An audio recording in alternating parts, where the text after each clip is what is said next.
പിതാവിന്റെയും ആമേൻ പുത്രന്റെയും ആമേൻ പരിശുദ്ധാത്മാവിന്റെയും ആമേൻ.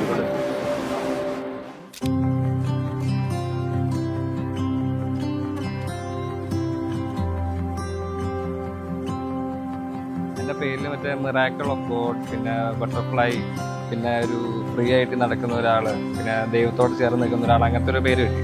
അങ്ങനെ നെസാന്ന് എടുത്തു. പിന്നെ ഞാൻ വിചാരിച്ചു എപ്പോഴും ഈ അച്ഛൻ്റെ പേരാണല്ലോ ലാസ്റ്റ് വരുന്നത്, അപ്പം അമ്മയുടെ പേരില്ലാത്തതുകൊണ്ട് അപ്പം അങ്ങനെ ഒരു ചേഞ്ച് ആക്കിയതാണ് ഞാൻ. അമ്മയും അപ്പനും അവളുടെ പേരിനൊപ്പം തന്നെ നിൽക്കട്ടെ എന്ന് വെച്ചാൽ ഞാൻ നെസ അന്ന അൽഫോൺസ് ഇതാക്കിയത്.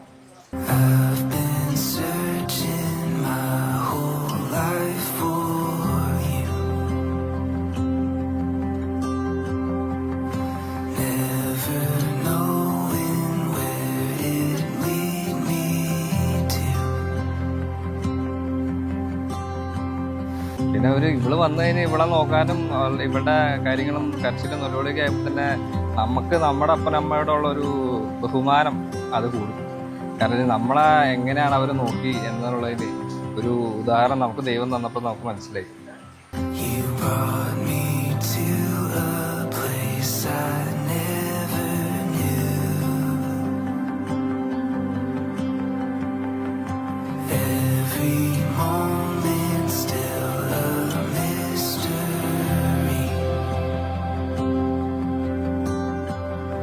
ഞങ്ങളുടെ ആദ്യത്തെ കൺമണി, ഞങ്ങളുടെ ഓമനപുത്രി, പൊന്നോമനപുത്രി.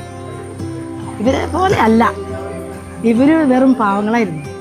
പാവം എന്ന് വെച്ചാൽ അത് ഇവള് മൂത്തക്കൂടെ വിട്ടല്ല, ഇവള് വെറും പാവമായിരുന്നു, ശുദ്ധ പാവമായിരുന്നു.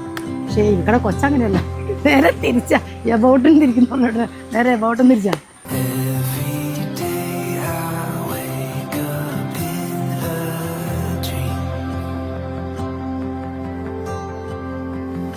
വളരെ ഹാപ്പിനെസ്സും എന്താ പറയുക, ഇതുമൊക്കെ വളരെ പ്രതീക്ഷകളോടുകൂടി ഞങ്ങൾ ഇവളെ വെയിറ്റ് ചെയ്തു, കാത്തിരുന്നു, വന്നു. ഇനി അവൾക്ക് സർവേശ്വരൻ എല്ലാവിധ ഐശ്വര്യവും സന്തോഷവും സൗഭാഗ്യങ്ങളും ആയുസ്സും ആരോഗ്യവും കൊടുക്കട്ടെ.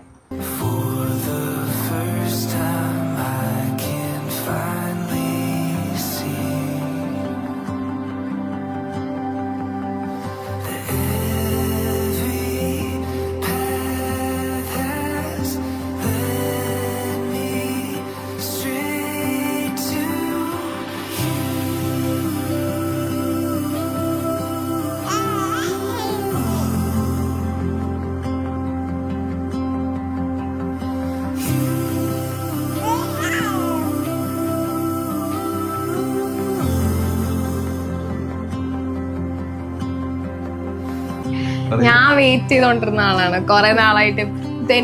ഞങ്ങള് ഉച്ചയ്ക്ക് ഞാനും ചേട്ടയോ അന്ന ചേച്ചിയും കൂടെ എപ്പോഴും കടക്കണേ അവിടെ, തൊഴിയൊക്കെ എപ്പോഴും കിട്ടും. അപ്പൊ ഞാൻ ഇങ്ങനെ വെയിറ്റ് ചെയ്യുന്നു എന്താണ് ആളുടെ ആക്ഷൻ. അതേപോലെ തന്നെ ഡെലിവറി കഴിഞ്ഞ് പുറത്തോട്ട് വന്നപ്പോ ആളിങ്ങനെ ഫുള്ള് കൈയും കാലൊക്കെ അനക്കി വെയിറ്റ് ചെയ്തിരിക്കുന്ന ഒരാളായിരുന്നു കുറെ നാളായിട്ട്.